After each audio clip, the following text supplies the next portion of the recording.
So, Warwick, what's your best or worst pickup line? Oh, I'm going to stop submitting to this process. I don't have a best because I've never used one. Right. So I'll give you one. Oh, okay. Here we go. Who stole the stars and put them in your eyes? Oh, are you kidding? Has somebody used that on you? No, but I just think it's the worst. So try that. So I shouldn't use that one?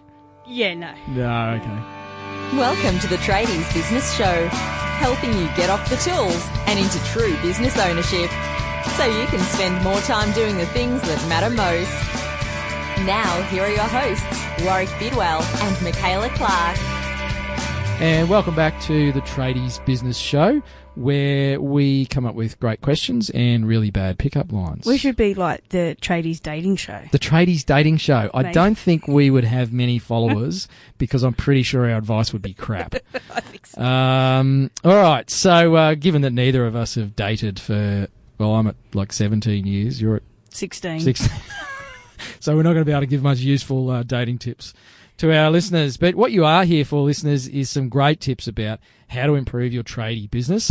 Oh, hi, there we go. That's how excited I am about today's episode. I've just belted the microphone stand. And I'm normally getting stuck into Michaela for doing that, so Sorry about that, listeners. So today we're going to address something that was raised in the Tradies Business Toolkit, which is our membership site. If you haven't checked it out, go to tradiesbusinesstoolkit.com and you can actually become part of a community of tradies online, sharing their problems, their ideas, their challenges. Listeners, I have to tell you that we are periscoping again today, and somebody just asked me where I got my T-shirt. So hang on a sec, listeners, while I show the periscopers what's on my T-shirt. It says, everyone calm down. There's a picture of a drill.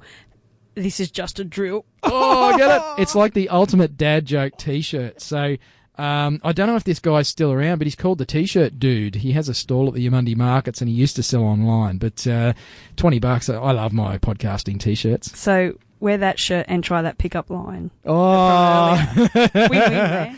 Sure there you go, thing. Aussie Tunga. There's the rest. Can you see that? Everyone calm down. This is just a drill. Hey, you get it? You get it?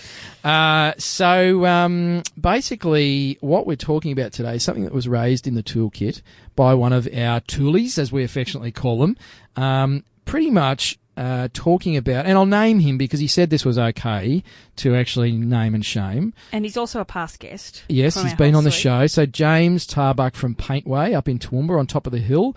I think maybe the air's a bit finer or thinner up there, just affected his brain a little bit. But anyway, James said I could share. So here we go, James. We're about to hook into you for a second time. But James shared, I guess, a bit of a challenge in our member group there about charging what you're worth and actually, building value versus competing on price with some of the other painters in town. And this is not specific just to painters, obviously, but to probably all of our tradies.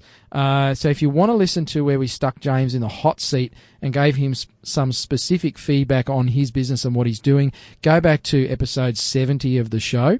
Have a listen to that one. But what James put up in the Toolkit Facebook group was the fact that, he's doing all this professional stuff. He's getting the quotes done quickly. He's ringing people back. He's turning up. He's doing all the things that people say frustrate them about tradespeople. And yet people are still saying to him when he presents his price, oh, yeah, I just need to get 2 more quotes, or I want to get some more prices. And so he's getting a bit frustrated by this. Yeah, and he's getting frustrated and thinking, is this what he should be doing? He's all of a sudden questioning. And the big question he asked is this a sustainable business? Because if he is doing all this professionalism and doing all the right stuff and he's still competing on price, how the heck can he continue to run a business when he's not winning the quotes? So he put a very long post about this, and there was some fantastic feedback from some of our other Toolkit members in there. So if you're a tradie listening to the show and you haven't joined yet, go and check it out. It's $1 for the first 30 days, tradiesbusinesstoolkit.com. There's some great resources, but I think you'll get the ongoing $27 a month value out of just the private Facebook group and the things that are happening in there, and the fact that Michaela and I respond directly to them. So pretty much you get 2 world-leading tradie business experts. You like that? Yeah, good for sell. $27 a month, and you can talk to us every day if you want to, because we're both pretty much addicted to social media. And who wouldn't want to talk to both of us? Exactly. I mean, look at my T-shirt. Dad jokes and pick-up lines. So, for listeners to the show, go back to episode 70. For today, I'm going to basically run you through what I spoke to James about on the phone in his consult. So James works with me one-on-one as well, pretty much as his tradie troubleshooter, or he refers to me as his contract CEO, which I don't mind that title. A friend of mine referred to me more as a stealth CEO. I don't know why, but I guess sneaking around. Anyway, so here's what I said to James, okay? Getting your quote to me quickly and turning up when you say you're going to turn up and doing all that stuff isn't going to justify me paying you more money. Now, you can tell me that you do better quality work than the other tradespeople, and I might believe you, but just because you got here on time and you did a really fast quote and all that sort of stuff, and that went really well, doesn't mean I'm going to pay you 15 or 20% more than some other tradie, right? Because that's not what I'm paying for. Consumers actually expect that nowadays. Yes, they complain about it, so it's great that you do it.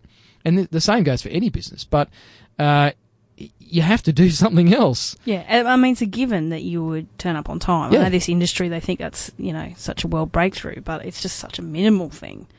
Most other businesses do that already. Yeah. So we expect it. And when we don't get it, we complain about it. And when we do, it's no big deal. So James is doing all the right things. He's running a great business. G'day, Hi-Vis Code. Good to see you on Periscope. Please share this. Any new scopers, tradie scopers, please share this so we can get this message out. It's really important. I would love to share this with more people today. So he's doing all the right things, okay? James is running a very professional business up there. He's actually got a good business, right? I'm helping him turn it into a great business. Sorry about the wanky thing there. It was a bit wanky, wasn't it? So he's running a good business, right? Doing all the right stuff. Still getting shopped on price. Frustrated. Is this sustainable? Do I just need to cut my prices to win the work and forget about this whole professional thing? And my answer is no. He hasn't done enough yet. All right. So what should he be doing? Okay. I'm glad you asked me. Oh, that's So what James needs to do is build value, right? How much do people know about paint and the application of paint and all the different kinds of paint? Your average punter. Like, you just open the can, you put it on the wall. Probably. That's probably a perception, right? Consumers have very little understanding about paint and painting. Okay, you'll have some who are a bit more educated. Same as cars, same as plumbing, same as landscaping, right? The thing about a lot of trades is people don't see what goes into quality work. They don't understand the difference between quality and not quality. Okay? No, we're not just selling products for painters. Not sure about that question. What are we selling products for painters? No, we sell business tips on how to run tradie businesses better. That was for a Periscope, listeners. So, listeners, if you're not familiar with Periscope, go check it out. Basically, people can put questions up here on a little live video stream while we're recording this episode. So we're trying to balance two platforms here, and I don't know if we're doing such a great job of it. Anyway, so you have to build value, right? The way to do that is to educate people about what you do, but more specifically is educate them about the problems with paint or painting or plumbing or electrical, right? I don't see the wires inside my wall. I don't see what you do when you pull the cables, when you put in the Ethernet cabling in my ceiling and, hammer nails through it or what. Yes, Aussie Tuga. Tips for business. Any business. We specialise with trade businesses, but you can apply this in any business. And I've done that over the years and got great results. So consumers don't know what you do as a tradie, right?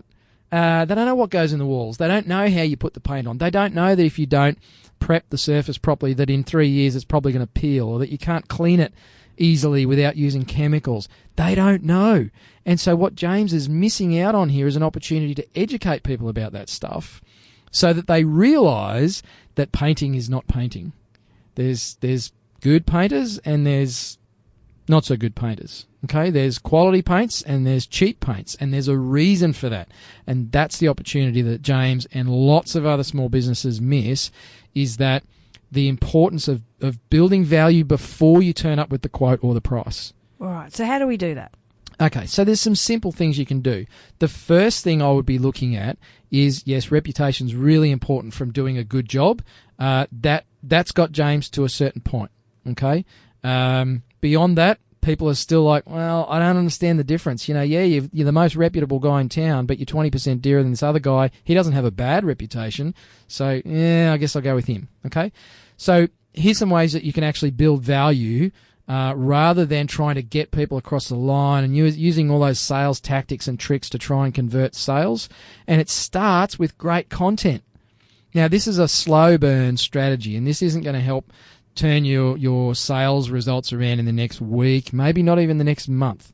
But it's really, really important because you can leverage the content you create over and over and over to bank on that reputation, but also to really build value and educate people about the problems that they might have if they choose cheap. Okay?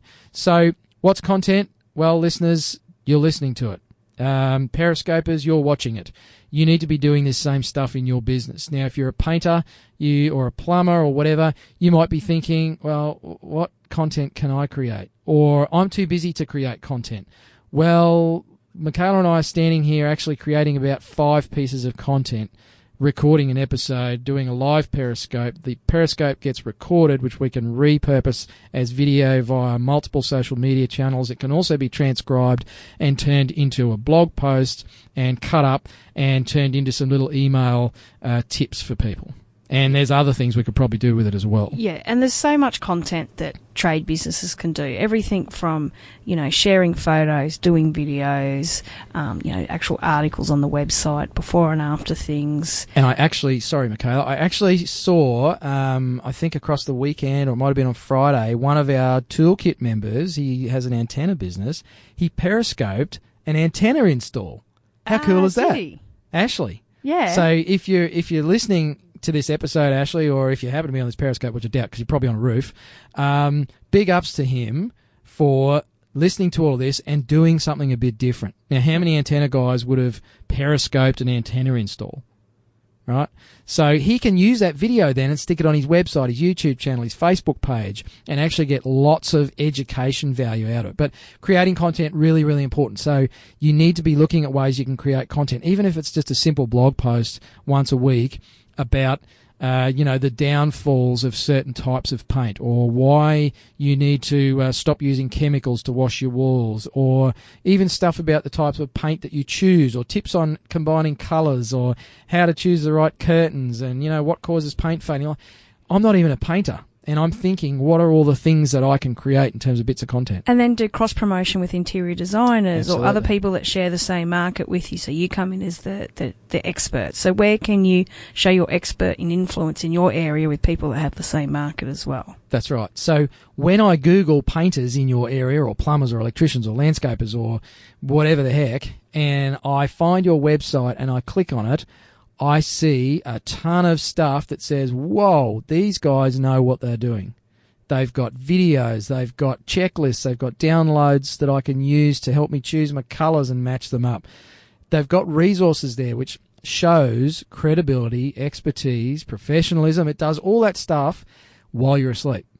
You don't have to be convincing them that you're the best guy in town. Yeah, and the other thing is you can then use that content as part of an official sales process as well. That's right.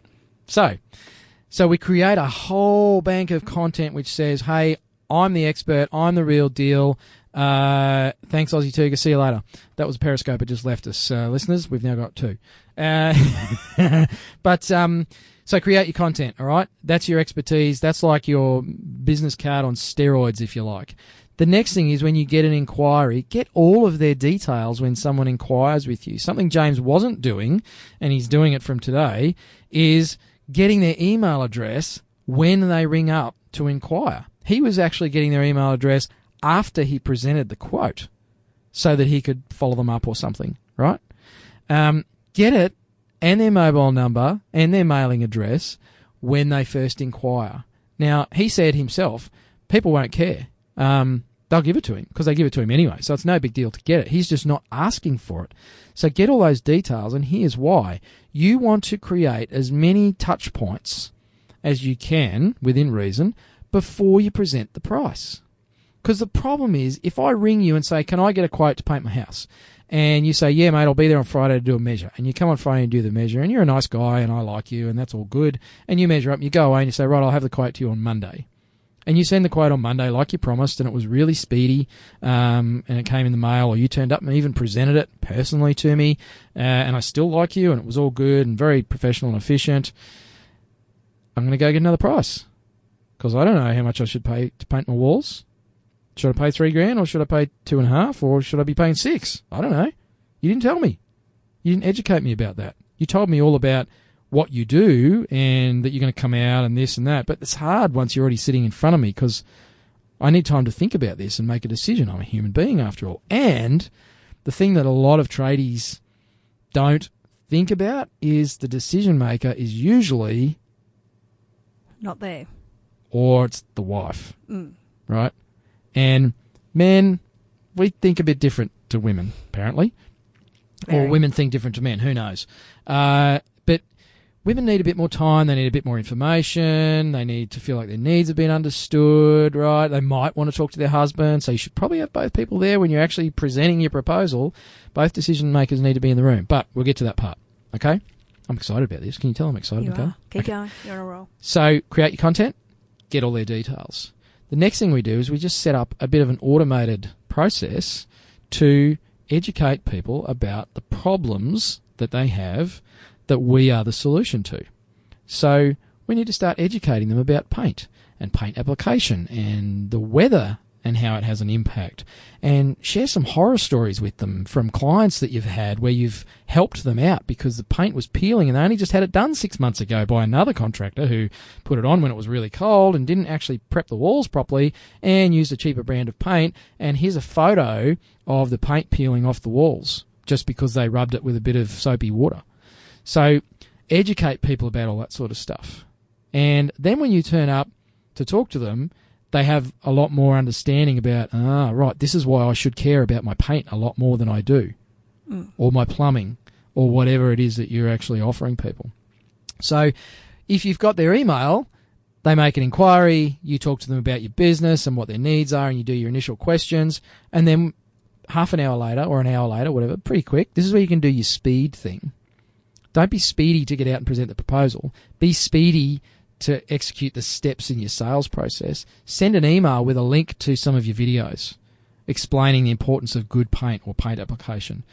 Send them a little tool that they can print out and go around to actually plan the colours in each of their rooms. Might be just a little diagrammatic thing where they can map out, we want blue on this wall and blah, blah, blah, that they can give you as part of the sales process. So get them involved in the sales process.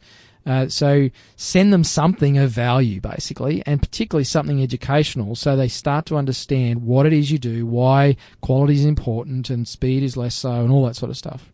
So that's an opportunity to do that passively, and you only need to create that document or that email once, and you can then send it to every single prospect that you have.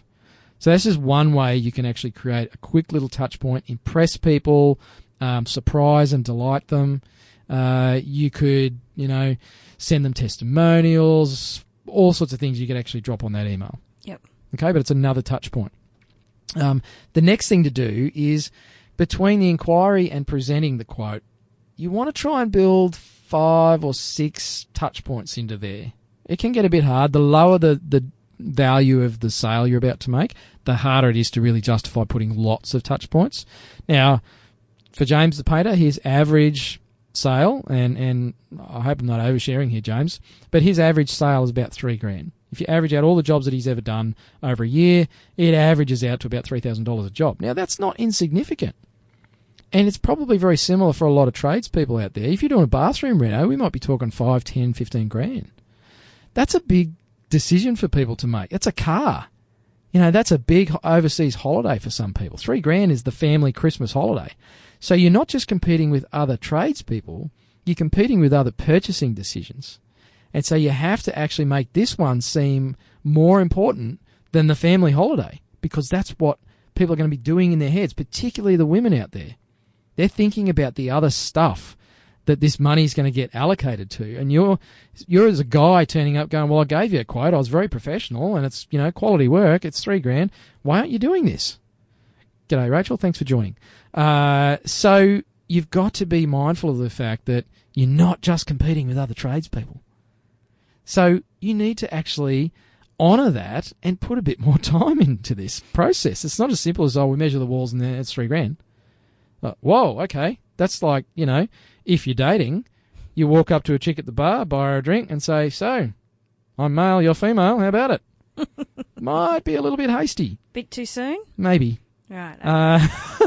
So you want to put a bit more work into it, all right?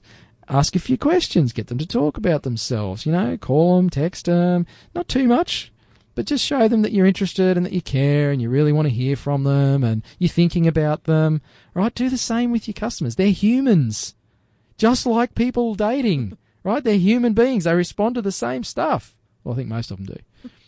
So you've got to build some more touch points in. Now, some simple things you can do, work some into what suits your business.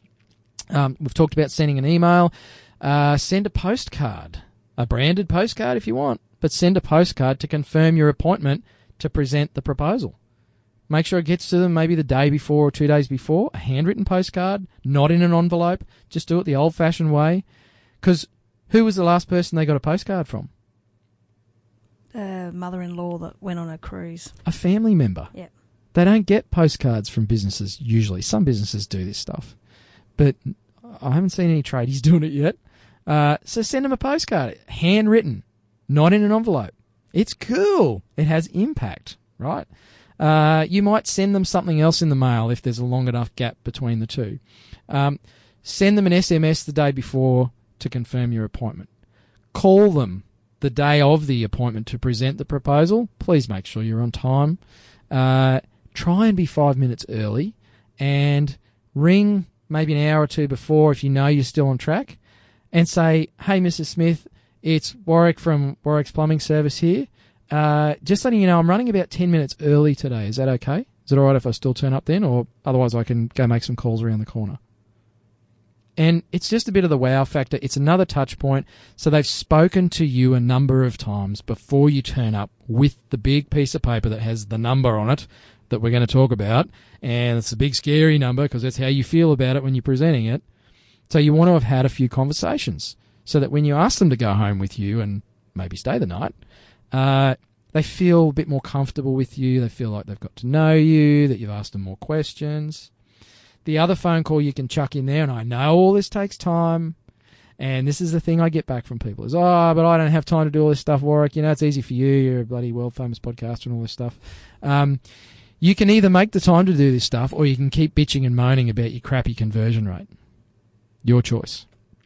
So this stuff does not take much extra time. Once you write all these things down and turn this into a sales process, and that's the key here. And I'm sure we've talked about sales process on the show before. I'm sure. And I'm sure we'll talk about it again. But you need to write out your sales process, prepare all of these documents and postcards and all that stuff beforehand, because you don't even have to do it. If your spouse is helping you, if you have an organisation like Tradies VA helping you, they can do all this stuff. But basically prepare all this stuff and do another phone call maybe 2 days after the initial inquiry. And try not to rush getting the proposal to people.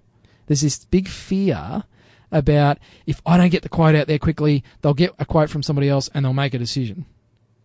Now, that might happen in some of the cases, and I do know there's trade businesses where that is the case, that if you don't get back quickly, they'll make a decision quickly. But it's usually for the smaller dollar purchases, right? The littler stuff. The $100, $300 jobs, maybe up to $500 jobs. Bigger than that, you need to slow things down a little bit. And you've got to think about what sort of customers you want to. So try and slow things down a little bit. It's like dating. If you rush into it, she's going to get freaked out. There, slow down. Just slow down. Go slower to move faster. Okay? There's a saying, slow trigger, fast bullet. It's all sorts of visuals go with that. But anyway, so just slow down a little bit in those early stages of the sales process. Take a bit more time. Ring them a couple of days after they inquired and ask them some more questions about the job. And I said to my friend James this morning, ring up Mrs. Smith and say, so, Mrs. Smith, it's James from my business here. just wanted to ask you a couple more questions about something I forgot to sort of dig into further with you when we were talking on the phone a couple of days ago. Is you said you wanted hard-wearing paint. Now, I assumed it was because of your 1,000 cats that you've got in the house, but I didn't want to make any assumptions. What was the reason you wanted the hard-wearing paint? Can you just tell me a bit more about that? Now, you might be clutching at straws to think of some question you need to ask about their bathroom renovation or, little tiling job in the laundry or something, but just think of something as a professional that you've made assumptions about that a consumer might not realise, but it just demonstrates, again, your expertise, your care and attention and your willingness to actually make sure that you do everything properly, because that tells them what the job's going to be like. Yeah, and there's another thing you can be looking at. Oh, look, I just looked through the latest House and Garden magazine and saw this new trend. I was thinking, maybe is that something that could interest you? Yep. Or how can you show that you're on top of it, you're the expert, and they're going to get, what's right for them right now? That's right. So there's all those kind of ways of just, showing the love. Showing the love. So, do some extra calls, touch points, send a postcard, send an email, text them, ring them the day of the appointment. They've spoken to you 3 or 4 times, maybe even more. So when you turn up on the doorstep, it's more like an old friend coming rather than a sales guy. And there's a whole nother episode in how to present proposals to people. But by the time you get there, the proposal is really more of a formality going through the motions thing than trying to make the sale. You shouldn't be making sales on anybody. That's like, you can go to jail for doing that sort of stuff in the dating world. So the other thing is I always say is, and it may not be right, but if you know you're a higher priced competitor in the market, is it something, you actually say, look, we will probably be higher value than the other, will be a higher price than the other people, and this is why? Like, should you set it up that their expectation is that you're probably going to be dearer already, and this is why? Maybe. There's a couple of schools of thought on that. Yep. One is that if you raise it with people and it wasn't an issue, it will be now. Yep. So there's a way to get around that, though, and that's just by asking better quality questions through your discovery process. So in that initial phone call, again, slow it down a bit. Ask more questions. Ask an extra question or 3 in that whole process. Do some more questioning throughout the sales process.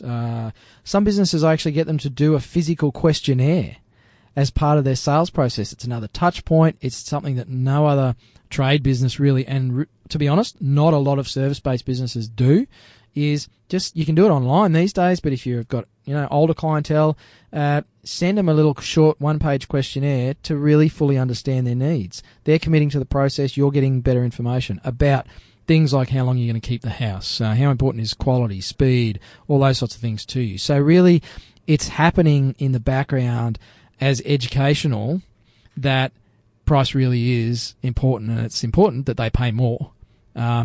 If it comes up as an issue, then, you say, look, we're not the dearest, we're certainly not the cheapest. Our values are quality and professionalism and all that sort of stuff. Can I ask you what's important to you, Mrs. Consumer or Mr. Consumer? Mm-hmm. Right? Because that's really what it comes down to. Doesn't matter a rat's what I think. Yeah, it's really interesting. I had a roofing quote done once, and it was a well-known franchise quoted, and just a small guy worked on his own. It was double the price. So we're talking like over $5,000 between the franchisee, who was the franchise brand, and this small guy. And it was exactly the same materials. So the only thing that was different was the business. And I actually said to the salesperson from the franchise, well, you're double the price of someone else. Why should I go with you? It's too late. Which one did you go with? The cheaper guy. Exactly. Why would you spend more money on something you don't see value in? Yeah, and then he tried to do this whole, let me ring my boss and I'll try and get the price down. And then he said, we can't go down that much, but, you want to pay for that quality and, known name and everything. And it was so... Justification. Yeah. If you're justifying your quote, it's too late.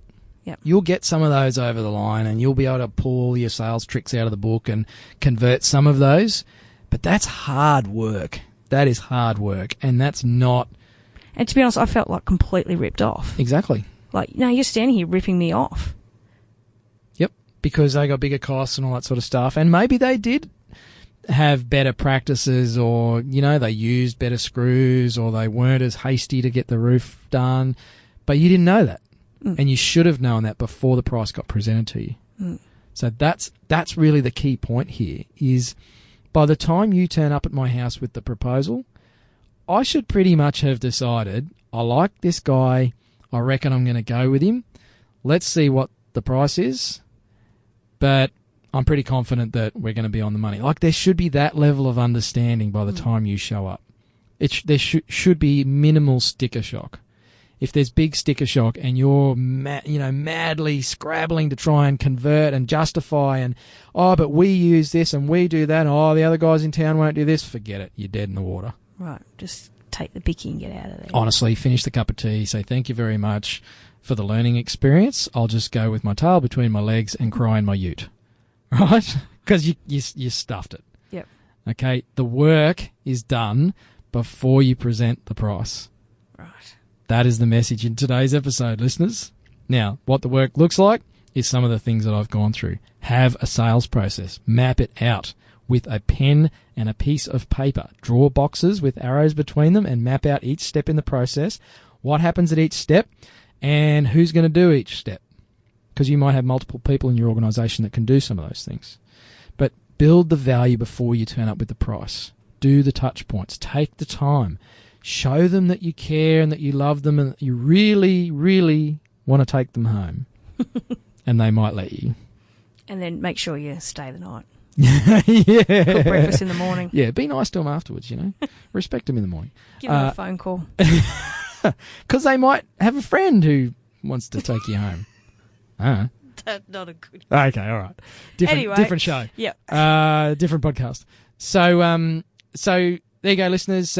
If you want some more details on this sort of stuff, join the Tradies Business Toolkit, because these are the sorts of conversations we're having in there on a regular basis about your signage, about your sales process, about how to price your products, about employing staff. All these sorts of things are coming up on a regular basis in the Tradies Business Toolkit. So go to tradiesbusinesstoolkit.com. It is $1 for 30 days. And then it's $27 a month after that. And as I said, you get access to Michaela and I through that private Facebook group. You get access to some other quite successful members who are doing some really cool stuff. But there's also templates, tools, videos. There's all that content that we talked about. There's extended interviews with some of our podcast guests. And if you can't get $27 a month worth of value out of that, you should stop drinking beer or smoking. Because I guarantee you're spending more than that every month on beer and fags. Or coffee. Coffee's okay. So go and check out Tradies Business Toolkit. And I also mentioned with some of this sales process stuff, like sending emails or SMSs before you go and do quotes and even following quotes up, is if you are really busy and you don't have time to do those things, you can outsource some of that stuff to Australian people who understand trade-based businesses, because that's all they work with. And they are a part of the team at Tradies VA. So I'll let the Tradies VA expert tell you about what they do and how to find out more. Yeah, so we can do everything from answer your phones, making sure that you are getting those calls and booking in those quotes as quick as possible. We can trigger off a lot of those sales processes steps, do the phone calls, do the questionnaires if we need to, send the emails beforehand, point them to further information, all that kind of stuff, and confirm your appointment beforehand, send your postcards, whatever we've mentioned in today's episode the team could do. Or we can just simply answer your phone, so you're not having to worry about that all day, and it only costs from $22 a day, so a lot cheaper than a full-time receptionist. So to find out more, tradiesva.com.au, and you'll get more information there. Sounds good. So there you go, listeners. Sales process. Your higher prices will be justified before you present the quote. Just remember that. That's where you got to do the work. There you go, James. I hope that answered your question, mate. Thanks for our Periscopers for joining us on our first proper, really organised 5 minutes before Tradiescope. And if you haven't left us a review on iTunes, please go and do that. Show us some love via iTunes for the podcast listeners. You are our number one fans. You are the guys that we do this show for, obviously, because it's a podcast. But this is our passion, is helping you improve your business. And if you've got any feedback for us, please hit us on the website or the Facebook page for the Tradies Business Show. Or better pick up lines. give us some better pickup lines so we can share them with the single tradies out there that, we can improve your business and your love life. Oh. There you go. That's an added bonus. See, that's why you should pay more for our podcast than free. All right. I hope you're good. Until next time. Bye. Hooroo. You've been listening to the Tradies Business Show with Warwick Bidwell and Michaela Clark. Want to get off the tools and into true business ownership? Find out how at tradiesbusinessshow.com.